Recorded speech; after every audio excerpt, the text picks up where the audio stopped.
A graça e a paz. Nós agradecemos a Deus por essa rica oportunidade de estarmos aqui nessa noite, né? Aqui é noite, para fazer esse vídeo.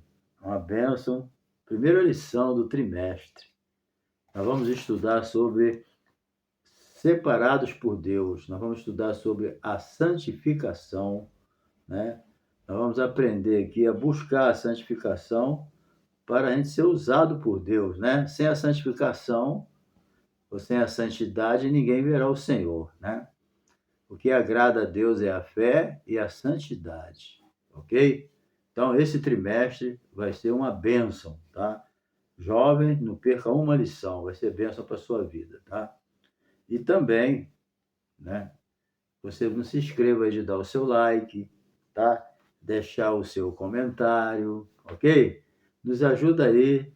E você também vendo nossos anúncios, você nos ajuda, porque o nosso vídeo, nosso canal é monetizado, tá bom? Então, não deixa de dar o seu like, não. Ah, não se inscreveu ainda? Se inscreva. Como é que eu faço? Ah, precisa de uma caneta? Não. Dá um toquinho aí do lado direito na palavra inscrever. Você está inscrito aí e vai estar abençoando aí o nosso canal, tá bom? Então, Deus te abençoe. Estamos juntos aí nesse trimestre. Bem, a nossa primeira lição aqui, ela fala sobre o caminho que leva à vida eterna. Qual é o caminho que leva à vida eterna? A santificação. No capítulo 12 de Hebreus, versículo 14, diz: segui a paz com todos e a santificação. A santificação e a paz são inseparáveis. Aonde não tem paz, não tem vida de santidade. E aonde tem santidade, tem paz. Entendeu? Então, segui a paz com todos e a santificação, sem a qual ninguém verá o Senhor. Hebreus 12, 14. O nosso resumo aqui da lição é: o crente deve se esforçar para viver em paz com todos e para ser santo, pois a santificação é indispensável para vermos o Senhor, ver o Senhor operando na nossa vida. Então, a santificação, ela tem um lado divino. Deus faz o crente santo, né? Aceitou Jesus, foi justificado, é santo. Porém, tem um lado do crescimento, né? De progredir naquilo que é santo, né? Aquele que é santo se santifique mais ainda, né? À medida que Deus nos faz santo, nós vamos se afastando a cada dia mais do pecado, nós vamos se tornando mais santos ainda, né? Então é isso que nós vamos aprender durante aí todo esse trimestre. Nós vamos ver muita coisa importante, né? Fazer a diferença entre o santo e o profano, né? Ver qual é a diferença que existe entre santo e profano. Precisamos ver, né? Também os impuros do reino de Deus. Quem são esses impuros que a Bíblia diz que eles não vão herdar o reino de Deus? Certo? E vamos também andar em espírito, e um dia nós vamos encontrar a santificação final, quando Jesus arrebatar a sua igreja, ok? Então, como já é do nosso conhecimento, né? O conteúdo da primeira lição é uma introdução temática. Nós vamos ver aqui, né, na sequência, serão apresentados os estágios da santificação, demonstrando aí como ela funciona, a sua dinâmica, tá? Então, vamos lá. O sagrado e profano. Bem, o sagrado e o profano, para estudarmos a respeito do conceito de santidade, né, a gente precisa, né, tratarmos da distinção. Tem que saber, nós precisamos ter conhecimento do que é profano e o que é santo. Mas aqui o autor já traz aqui, né, um tratado já da Idade Antiga, ok? Então, a relação do ser humano com o sagrado era determinada pelo sentimento de medo, ok? Então, nós vamos ver aqui a distinção entre o sagrado e o profano na Idade Antiga, certo? aonde as coisas funcionavam mais, colocando terror na pessoa. Está entendendo? Porque preste sua atenção. Santidade é um prazer, a pessoa ser santo. Entendeu? A pessoa foi liberta do poder do pecado, foi justificado diante de Deus pela fé, através do sacrifício de Jesus. Então, ele é santificado. Nós vamos ver isso mais para frente. A santificação posicional. A pessoa sai da posição de imundo para santo, igual os coríntios, né? Eles estavam ainda vivendo uma meia pedra, meia tijolo, mas já eram santos aos olhos de Deus. Mas eles precisavam crescer nessa santidade. Então, a santidade é um prazer que o crente tem que ter de crescer nela. Eu sou santo, certo, mas com o passar dos anos, eu tenho que. Ninguém abandona tudo de uma vez, né? Uma libertação instantânea é difícil, ok? Então o crente tem que ter prazer de ser santo. A santidade, ela não pode ser como na Idade Média, onde os líderes botavam terror nas pessoas. Ó, se você não ser santo, vai ser isso, vai acontecer aquilo, certo?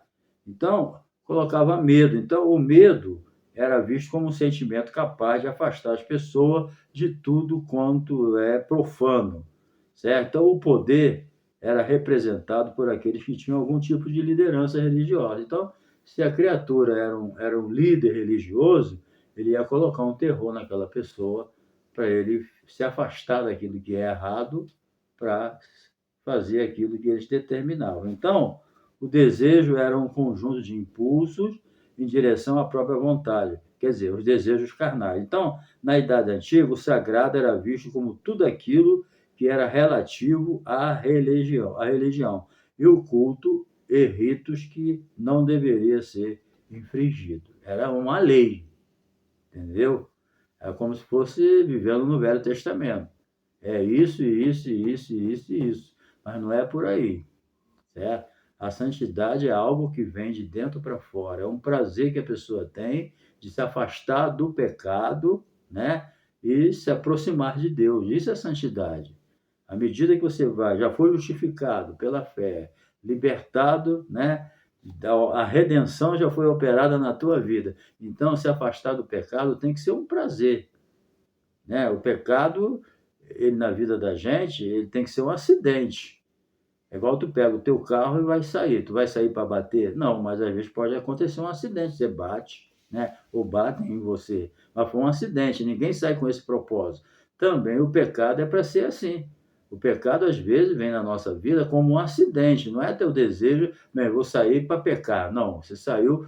Se acontecer de pecar, foi um acidente que a gente deve se arrepender, né? O que diz a Bíblia? Arrependei-vos e convertei-vos para que sejam cancelados os vossos pecados. Santidade, né? Então é isso que a gente tem que entender. Então, profano era tudo aquilo que não pertencia à religião, entendeu? Vamos ver a parte 2 aqui. A concepção e a vinculação com o sagrado. A sociedade, né, de um modo geral, ela tem ideias diferentes a respeito do que é sagrado. Se você fizer uma pesquisa, né, você vai ver que as informações que você vai receber sobre o que é sagrado, elas vão ser muito diversificadas, né? São muito diferentes, né? E essas informações a respeito de Deus acabam por formar, às vezes, uma concepção que, às vezes, não tem nada a ver com a Bíblia. A ideia da sociedade de santidade, né? A ideia da sociedade sobre Deus, sobre profano, é muito diferente da Bíblia, entendeu? Então a gente tem que entender isso, que as pessoas às vezes têm uma ideia completamente diferente do que é santo. Tem religião que santo para ele é aquele que foi canonizado, tá entendendo? E não é nada disso. Nós vamos ver mais para frente aqui nessa lição o que é realmente a santidade, ok? Agora você pode ter certeza que até entre os crentes, certo? Existe concepções diferentes a respeito do que é divino e sagrado, né? Então, mesmo de uma forma errada ou não, a maioria espera a vida após a morte. Isso aí você pode ter certeza, e às vezes cada um buscando de forma diferente, certo? Eles querem alcançar a vida após a morte, mas buscando às vezes fora completamente daquilo que a palavra de Deus ensina. Bem, número 3 aqui, a mediação entre o santo e o profano. O sagrado e o profano, eles são antagônicos, não tem nada a ver um com o outro. Isso dentro da Bíblia, certo? Então, o sagrado e o profano são antagônicos, enquanto o sagrado tem origem em Deus, baseado nas Escrituras, certo? Entenda bem, o sagrado, certo? Ele tem origem em Deus, ok? E é baseado nas Escrituras. O profano vem do maligno e encontra lugar no velho homem carnal. Aquele homem que foi crucificado, né? Nós fomos crucificados com Cristo, somos novas criaturas, né? Então, quer dizer, nós crucificamos o velho homem. Aquele velho homem carnal é que gosta de uma vida profana. Esse novo homem, nascido de Deus, pela pregação da palavra, esse aí ama a santidade. Entendeu? Se um crente diz que é crente e não ama a santidade, ele tem que rever o seu cristianismo. Porque o crente verdadeiro, ele pode dar até errar, mas ele ama a santidade, ele quer voltar. Está entendendo? Ele não quer ficar na lama, não. Ok? Então, no Antigo Testamento, isso aqui é muito importante. Ó. No Antigo Testamento, quem cuidava das coisas divinas era o rei, o sacerdote e o profeta, eram os três, né? Quando o rei era convertido, é claro. O sumo sacerdote, porque o rei era quem comandava o povo, né? Lembramos bons reis como Josias, né? Ezequias, aqueles reis eram uma bênção. Esses reis comandavam o povo e levavam eles a servirem a Deus, entendeu? Eles aproximavam as pessoas de Deus no seu reinado. E o sumo sacerdote era o principal entre os sacerdotes, era o responsável pelo culto, né, de adoração a Deus através dos sacrifícios. Então, tinha os sacerdotes e tinha o sumo sacerdote. Hoje, quem é o sumo sacerdote é Jesus. Ele está à direita de Deus. O véu rasgou, ele entrou na presença de Deus direto. Ok? Então, a sua função era representar os israelitas diante de Deus, ok? E o profeta falava em nome de Deus e exortava o rei, o sacerdote e o povo quando era preciso.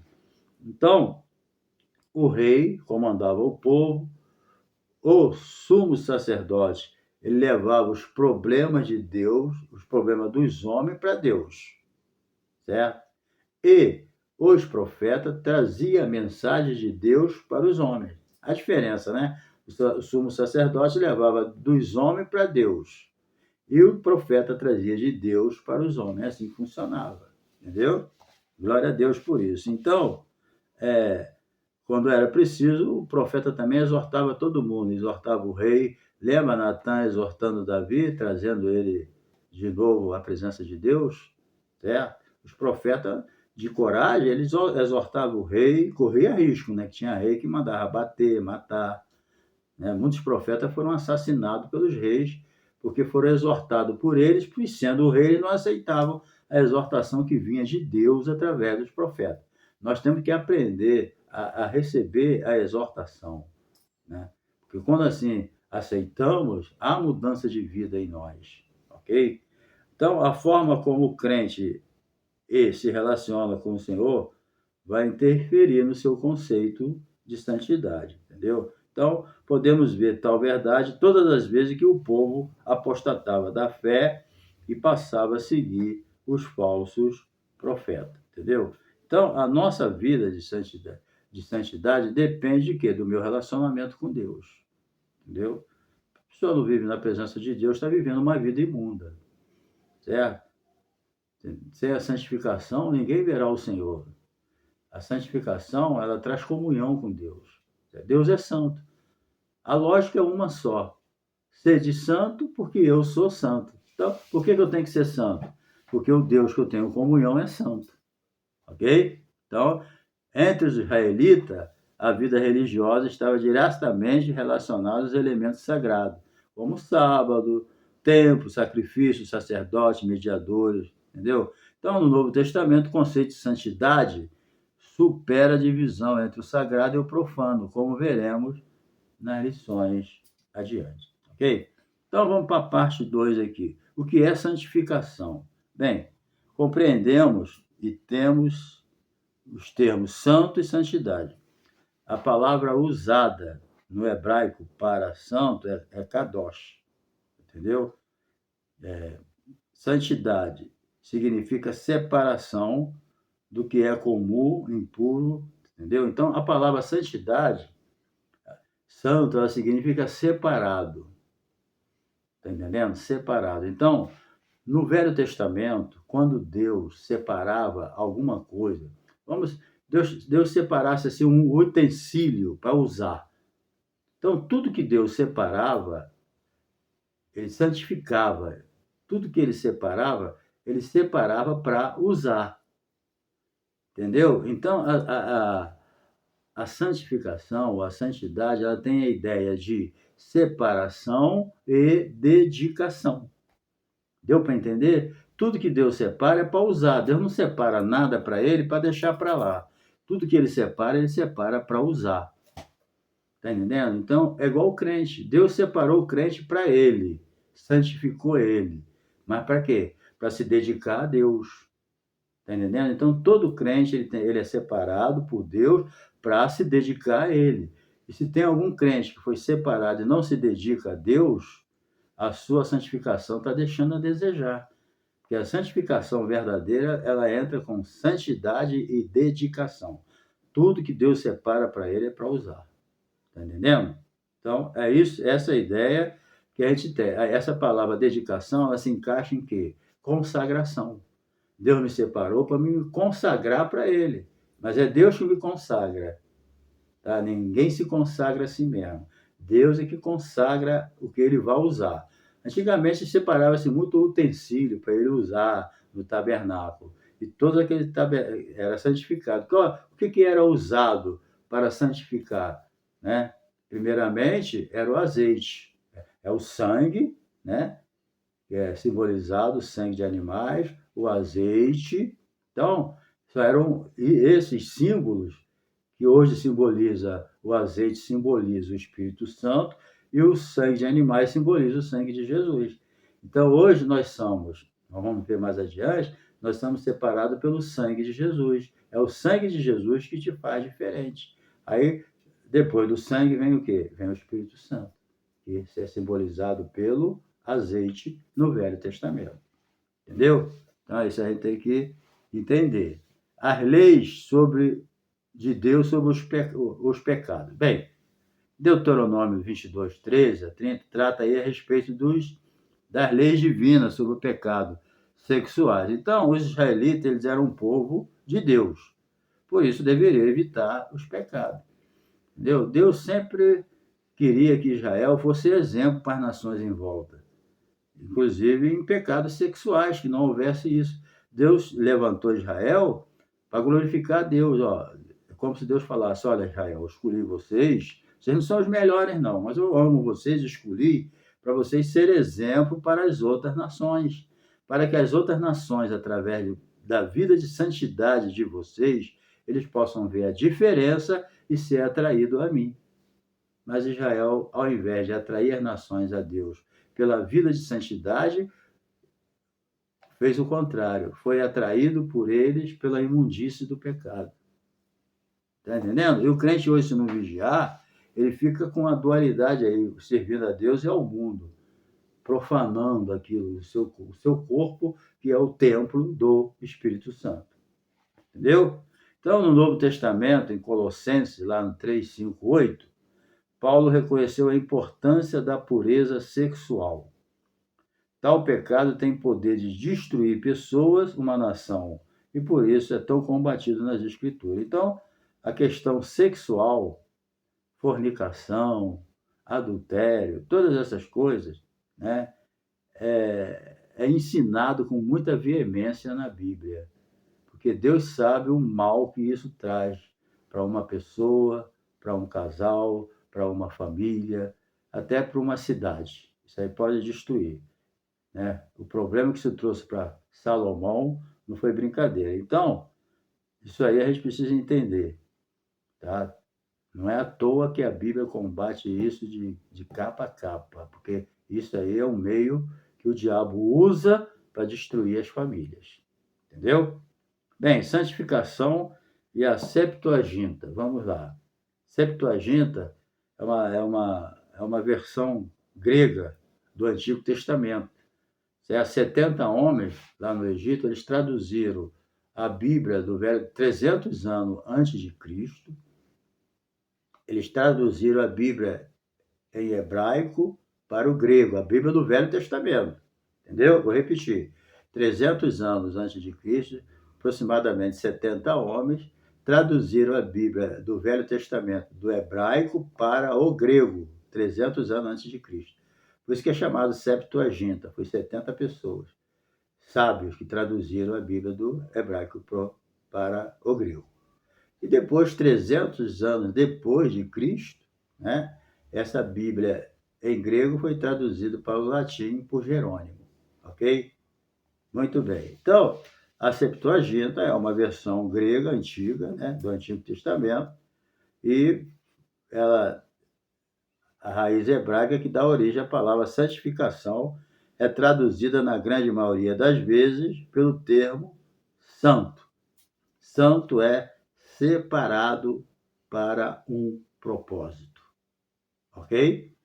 De forma geral, né, os termos utilizados pelos autores bíblicos para se referir à santificação têm como objetivo principal enfatizar o sentido de separação das práticas consideradas pecaminosas. Então, vou repetir, santificação literalmente é separação, certo, das práticas pecaminosas para servir a Deus, se dedicar ao Senhor, tá? Lógico, dedicação é consagração. Vamos lá para a parte final? Vamos lá, olha só. Os 3 estágios da santificação. Bem, isso aqui é muito importante para você prestar atenção e entender. Primeiramente, os 3 estágios: santificação posicional ou inicial. Essa etapa da santificação ocorre de forma instantânea. Como que ocorre de forma instantânea? A pessoa aceitou Jesus mesmo, se converteu, foi justificado, né? A Bíblia diz: justificado, pois, mediante a fé, temos paz com Deus. Você aceitou Jesus, foi justificado, o juiz bateu o martelo, está salvo, você foi santificado. Então, aos olhos de Deus, assim como a igreja de Coríntios, Deus já vê você como uma pessoa santa. Ah, mas o cara ainda está liberto aí, né? Tem muita estrada para caminhar. Mas Deus já vê ele como santo. Ele não é mais aquele velho homem. Às vezes ele tem até atitude de velho homem, mas ele não é mais o velho homem, certo? Ele agora é uma nova criatura. O que a Bíblia diz se alguém está em Cristo? O que a Bíblia diz? Se alguém está em Cristo, nova criatura é, as coisas velhas já passaram, tudo se fez novo. Isso aí é literal, é uma nova criatura.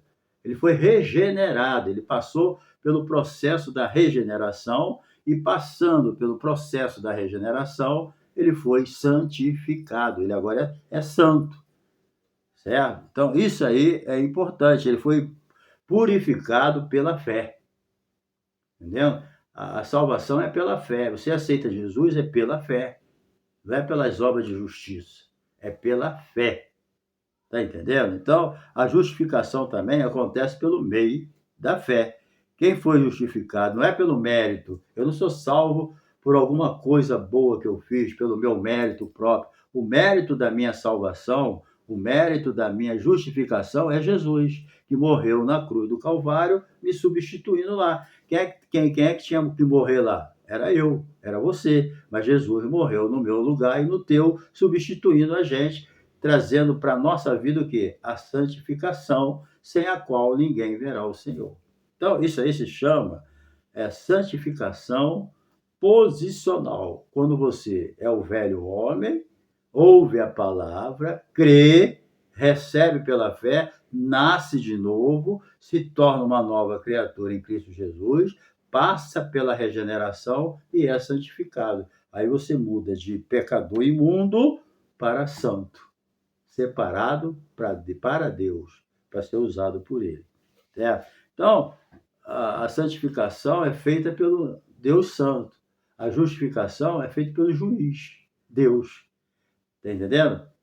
Imagina você diante de um juiz. Lá está o juiz, está o advogado, que é Jesus, certo?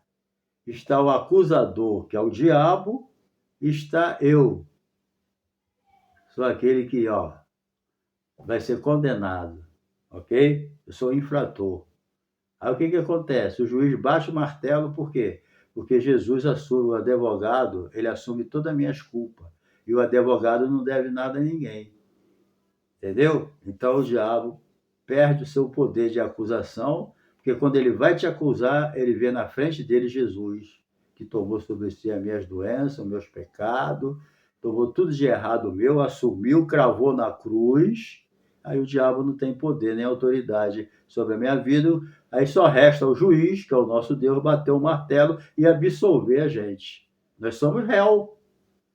Jesus é o advogado, mas ele compra o nosso barulho, você deixa de ser réu e agora você é filho de Deus. Ok? Santificação é isso, tá entendendo? A santificação continua progressiva.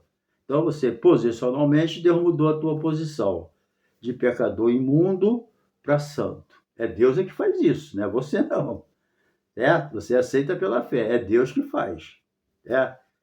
Então, tem crente que pensa que ele é imundo a vida toda, porque ele não conhece, não foi ensinado na palavra.